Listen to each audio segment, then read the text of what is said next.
In the world of video games, few names are as polarizing as David Cage. The man behind Quantic Dream, Cage is known for his ambitious attempts to blend cinematic storytelling with interactive gameplay. Despite introducing some of the most innovative narrative-driven concepts in gaming, Cage's legacy is marred by significant flaws. Critics often point to the weak and inconsistent storytelling, the shallow interactive elements, and the awkward handling of mature themes that characterize many of his games. Adding to the controversy are allegations of Cage's inappropriate behavior, including his mistreatment of employees and offensive remarks about marginalized communities. This video will explore how David Cage, despite his creative aspirations, has left a complicated and often troubling impact on the video game industry, raising important questions about the ethical responsibilities of auteur developers. David Cage didn't just want to make video games, he wanted to revolutionize how people experienced them. From the early days of his career, Cage envisioned games that felt like movies, with deep emotional narratives and complex characters. His company, Quantic Dream, was founded with the mission to push the boundaries of interactive storytelling. Cage's idea was to create games that could evoke the same emotional responses as films, making players feel as though they were part of the story rather than just passive observers. This vision led to a series of games that blurred the line between cinema and gameplay, starting with Fahrenheit in 2005. Here, Cage introduced his trademark style, heavily narrative-driven games with multiple perspectives and outcomes. The industry took notice. Players weren't just shooting or jumping from platform to platform. They were making decisions that influenced the storyline, exploring themes like love, loss, and morality. This approach gave Cage a reputation as a pioneer of a new genre, often referred to as the interactive drama. Quantic Dream's work stood out in an industry often dominated by action-packed first-person shooters and fast-paced platformers. Games like Heavy Rain and Beyond Two Souls drew praise for their cinematic quality and ambition. They featured high-quality voice acting, motion-captured performances, and complex, branching narratives that offered different endings based on player choice. Cage aimed to create immersive experiences that could make players reflect on their decisions and empathize with the characters. However, while Cage's vision for a more narrative-rich gaming experience was innovative, it wasn't without its flaws. Despite the initial excitement, many began to notice that these games, while ambitious, consistently fell short in execution. The promise of deep, engaging storytelling was frequently undermined by inconsistent narratives, limited interactivity, and characters that felt more like caricatures than they did real people. Cage's commitment to blending cinema and gaming led to a unique but often problematic style that sparked both admiration and criticism, much like the films he took inspiration from.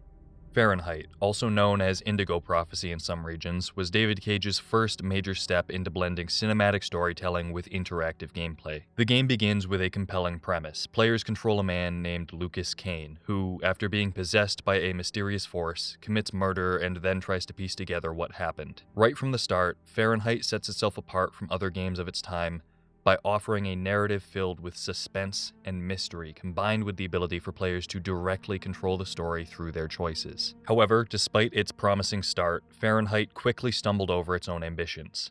The storytelling, which initially drew players in, became increasingly inconsistent as the game progressed. Plotlines that started strong were often abandoned or resolved in unsatisfying ways. For example, the intriguing murder mystery setup gave way to a convoluted narrative involving ancient prophecies, secret societies, and supernatural elements that felt out of place at best. The game seemed unsure of what it wanted to be, leading to a story that was both confusing and disjointed. The interactive elements of Fahrenheit also fell short of expectations. While the game promised players the power to shape the narrative, many of the choices presented were superficial, leading to the same outcomes regardless of what players choose. This illusion of choice became a common criticism of Cage's work, as players realized that their decisions often had little impact on the story's direction. Instead of feeling like active participants in the narrative, players were left feeling like they were on a predetermined path with only minor variations. It should be noted that this is not an issue exclusive to Quantic Dream and David Cage, rather one that permeates through the interactive drama genre of games. One of the more notable examples of this can be found in Telltale games, and despite the years of iteration that followed their runaway success with the Walking Dead series, they never quite figured out how to get around this. So while this could be chalked up to almost a staple of the genre at this point, to go into these types of games knowing that there will only be minor variations based on the decisions you make, I believe it's still important to bring up given the fact that this is one of the major selling points every time one of these titles is released. And after enough time, I believe Quantic Dream did figure out how to make improvements in this area. Moreover, Fahrenheit struggled with its handling of mature themes. The game tackled topics such as mental illness, sexuality, and death, but often did so in a way that felt heavy-handed or insensitive. Scenes intended to be emotionally impactful sometimes came across as melodramatic or forced, failing to resonate with players on a deeper level.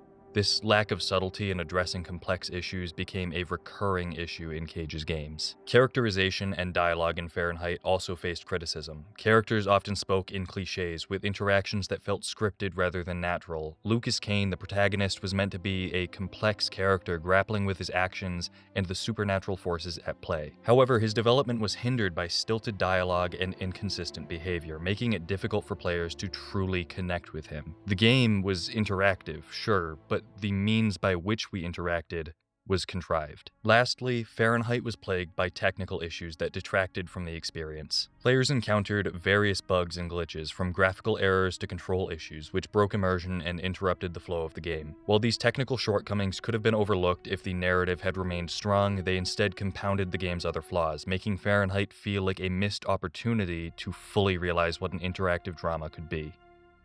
Building on the narrative-driven foundation laid by Fahrenheit, David Cage and Quantic Dream released Heavy Rain in 2010, a game that aimed to be a more polished and emotionally engaging experience. Heavy Rain centers around the Origami Killer, a serial murderer who kidnaps children and leaves behind origami figures at the scene of each crime. The game follows 4 protagonists: Ethan Mars, Madison Page, Norman Jayden, and Scott Shelby, each with their own storyline that intertwines as they seek to solve the mystery and save the latest victim. Heavy Rain was praised for its cinematic presentation and emotional depth. The use of motion capture technology and high-quality voice acting helped bring the characters to life in a way that few games had achieved before. The game's atmosphere, enhanced by its at-the-time next-generation graphics and sound design, drew players into its dark, rain-soaked world. Play this game in a dark room with a pair of headphones or a good sound system. At its best, Heavy Rain succeeds in making players feel fully immersed in each scene, with standouts being those of moral ambiguity or high tension. At its worst, you end up with the press X to Sean glitch. I knew you would come and save me.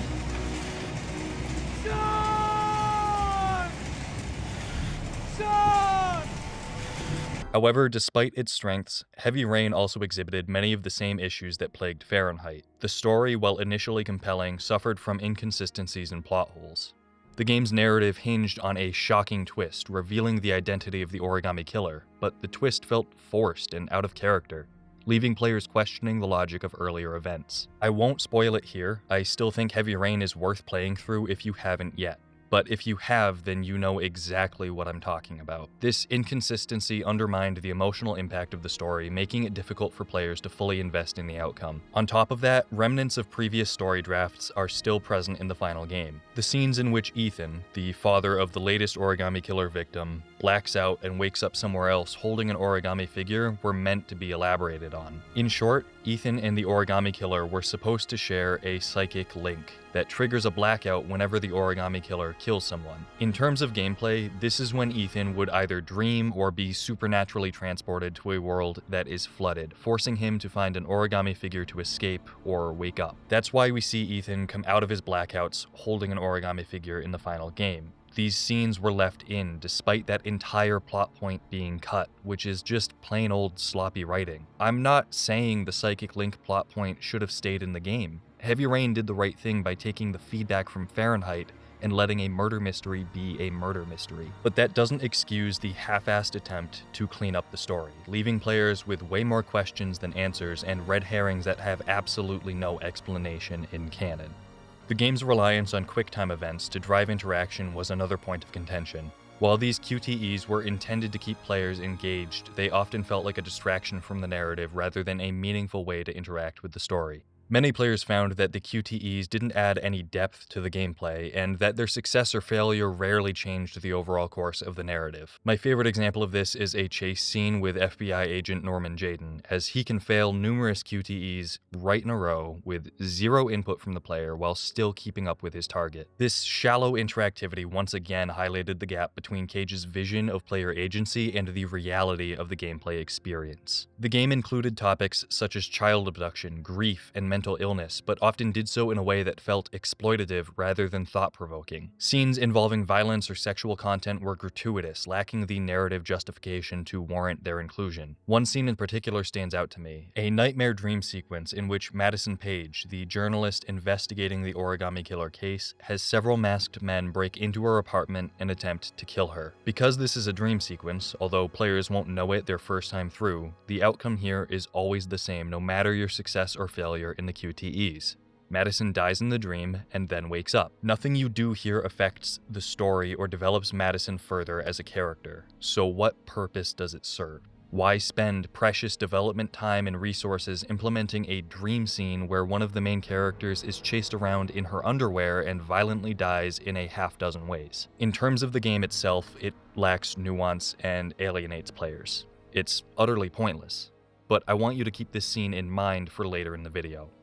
Character development in Heavy Rain was another area where the game struggled. While the four protagonists had unique backgrounds and motivations, their characterization was inconsistent and poorly developed. Dialogue, although more polished than in Fahrenheit, still had moments where it felt awkward or unnatural. This issue was particularly evident in the interactions between Ethan and Madison, which could feel scripted and lacking in genuine emotion, yet somehow still lead to the two falling for each other.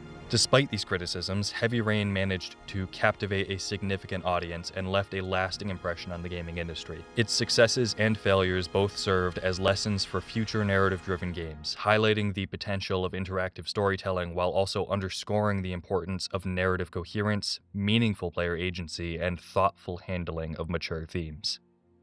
With Beyond Two Souls, David Cage pushed further into the territory of cinematic storytelling. This game featured Hollywood actors Elliot Page and Willem Dafoe, lending their voices and likenesses to the main characters. The story follows Jodie Holmes, a young woman who possesses a psychic connection with a mysterious entity named Aiden. The narrative spans several years of Jodie's life, exploring her struggle to understand and control her powers while being pursued by government agents who wish to exploit her abilities. Beyond Two Souls was ambitious in scope, with its non-linear narrative jumping between the different stages of Jodie's life.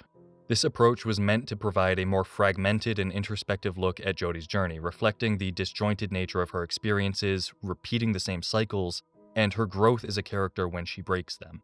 However, while this non-linear structure was innovative, it also led to pacing issues that made the story difficult to follow. Players could understandably feel disoriented by the abrupt shifts in time and tone, which detracted from their emotional investment in the characters and plot. However, one thing worth praising here is that the game committed to the supernatural storytelling this time around. It picked a direction and stuck with it, without egregious loose threads from previous drafts, which is more than can be said for Heavy Rain. The game's interactive elements, similar to Cage's previous works, were limited in scope. While Beyond Two Souls provided moments where players could make choices, the impact of these decisions was often minimal.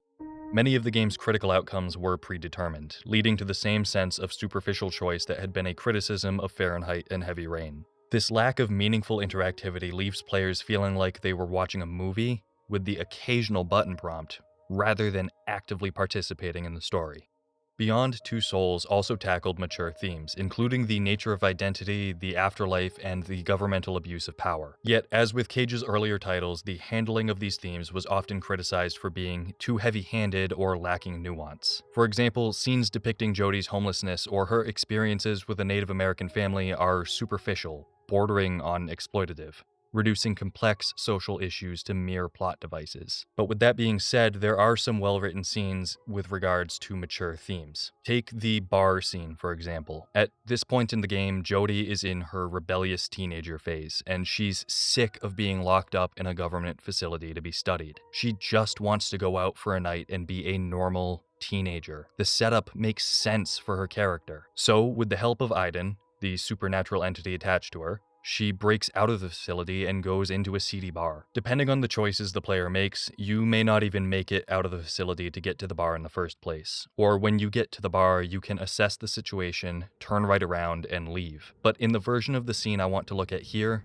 Jodie doesn't leave. In fact, to prove to herself that she can be a normal person, she decides to play pool with the men in the bar. Now, from a player's perspective, we can see that this is an unsafe situation, but Jodie has never had the life experiences that we have. Despite this lack of experience and ignoring her instincts to get out of there, Jodie engages in conversation with these men, and they quickly turn on her. Jodie is sexually assaulted in the bar. And were it not for Aiden using his powers to protect her, the implication of what would have followed is clear. And maybe this scene isn't handled as respectfully as it could be, but it does serve a narrative purpose. This was not a pointless scene unlike the dream attack sequence with Madison in Heavy Rain. Later in Beyond Two Souls, we see Jodie eating dinner with her love interest Ryan, and as things progress, they decide to take things to the bedroom. Before they could get too far, Jodie experiences a flashback to that moment in the bar. Ryan thankfully stops, but rather than comforting Jodie, he instead chooses to leave her crying on the bed alone. What happened to Jodie impacted her. It affected her character and informs how she interacts with other characters moving forward. It alters her relationship with Ryan and thereby the overall narrative. Could this scene have been implemented less haphazardly? Could it have been handled with more nuance? Absolutely, but it holds significance within the story. Then David Cage put a fully rendered nude model of Jodie in the game during a shower scene, one which modders used the debug mode and free camera to capture footage of and post online. This was done without the permission of Elliot Page, who looked into suing as a result, and Sony even had to step in for damage control, doing their best to keep photos and videos of the scene off of the internet. It doesn't matter that the model was never meant to be seen in the vanilla game. David Cage, the visionary auteur, still knew that this model was created and in the game files, sold in a commercial product. That's all I'm going to say for now, but I will return to this later in the video. Characterization in Beyond Two Souls was another mixed bag. Jodie was portrayed as a sympathetic character, with Elliot Page's performance adding depth and emotional weight. However, the supporting cast, including Willem Dafoe's character Nathan Dawkins, often felt underdeveloped or one-dimensional. Dialogue, while somewhat improved from Cage's earlier games, still contained moments of awkwardness and exposition-heavy exchanges that broke immersion. Technically, Beyond Two Souls was beyond impressive, showcasing Quantic Dream's ability to deliver high-quality graphics and realistic character animations. However, this technical prowess did not fully compensate for the narrative and gameplay shortcomings. The game looked and sounded great, but its storytelling and gameplay mechanics did not reach the same level of polish, resulting in an experience that feels more like a cinematic showcase than a cohesive interactive journey. Detroit Become Human marked David Cage's most ambitious project to date, set in a near-future Detroit where androids have become a part of everyday life. The game explores themes of artificial intelligence, free will, and societal inequality through the perspectives of three android characters. Kara, a housekeeper who becomes self-aware, Connor, a detective android tasked with hunting down deviant androids, and Marcus, who leads a revolution for android rights. The narrative's branching paths and multiple endings were designed to offer a wide range of player-driven outcomes, promising a more interactive and replayable experience than Cage's previous games. On the surface, Detroit Become Human addresses many of the criticisms leveled at Cage's earlier work. The narrative was more cohesive, and the branching storyline provided a greater sense of agency, with player choices leading to significantly different outcomes. This interactivity gave players the feeling that they were truly shaping the narrative. However, beneath its polished exterior, Detroit Become Human was not without flaws. The game's attempt to draw parallels between the plight of androids and real-world issues of racism and civil rights was clumsy and insensitive. The allegories were once again heavy-handed and failed to capture the complexity of the issues that they were meant to represent. Moments meant to be poignant or thought-provoking often came across as simplistic or even offensive, and big reveals undercut the experience in a way I don't think it ever really recovered from for me. This is going to be a bit of a spoiler, but the little girl, Alice, that you rescue from her abusive father in Kara's story is revealed to be an android. And while the game is taking this scene as a moment to prattle on about what it means to be alive, I'm behind the screen wondering why David Cage created a world where it's just totally accepted that you can buy an android child and abuse them. I don't have the words nor the time to delve into the moral and ethical implications of a universe like that, but Cage has made a habit of these big twists that can ruin a story if you think too hard about them for even just 1 second too long.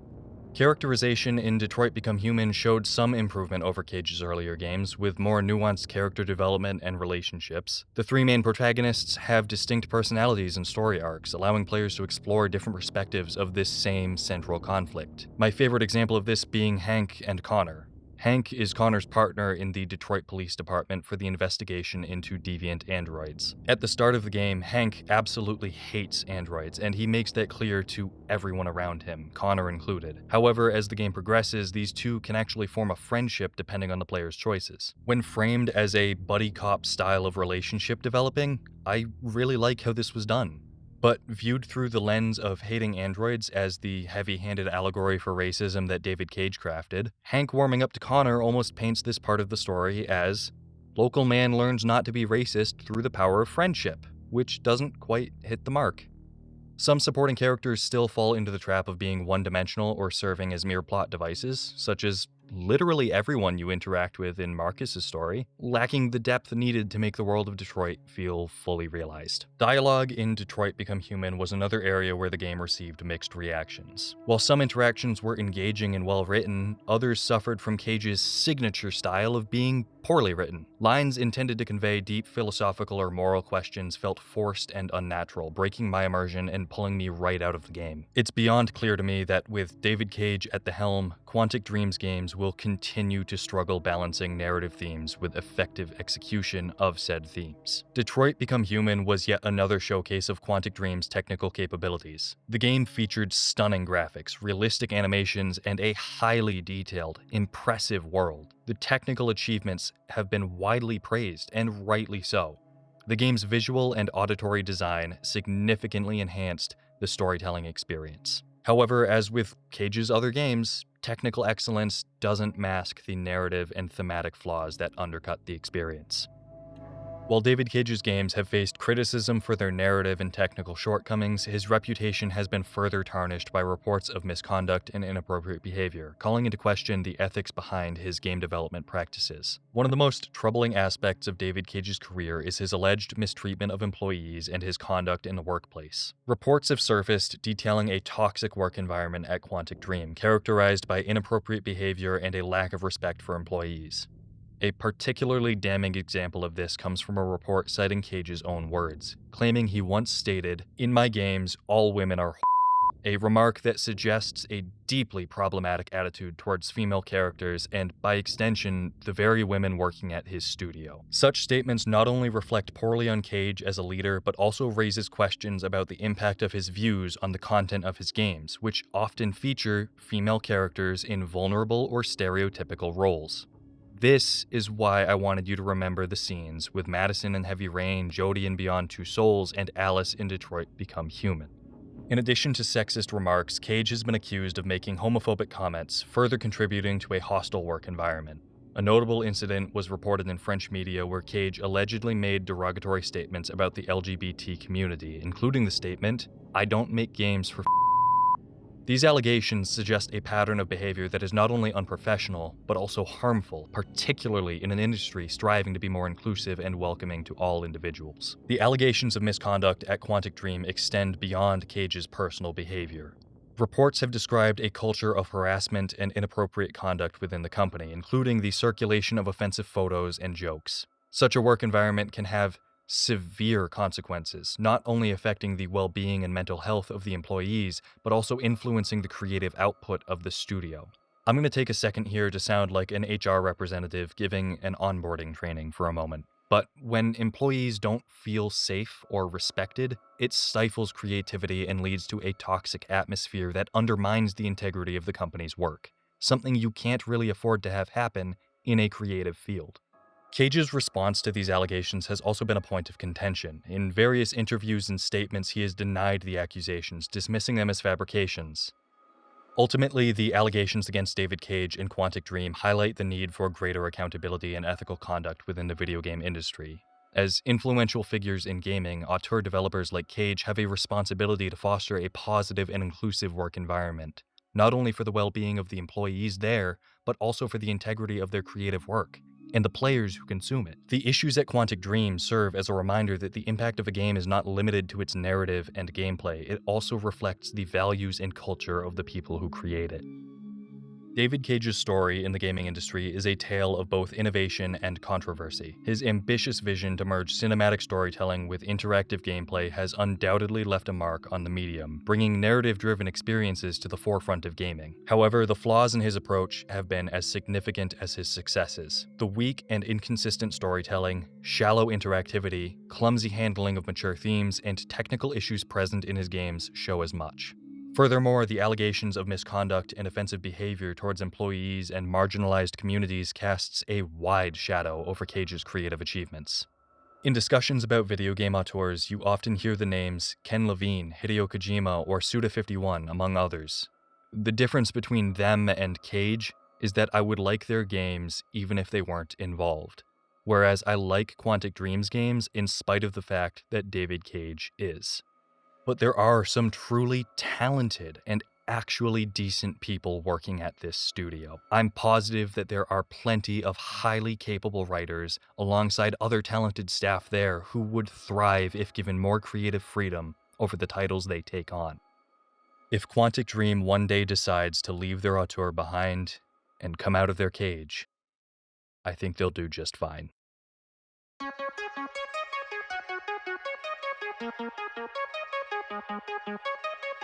Coming out of my cage and I've been doing just fine. Gotta be down because I want it all. It started out with a kiss, how did it end up like this? It was only a kiss, it was only a kiss. Now I'm falling asleep and she's calling a cab while he's having a smoke and she's taking a drag. Now they're going to bed and my stomach is sick and it's all in my head, but she's touching his chest.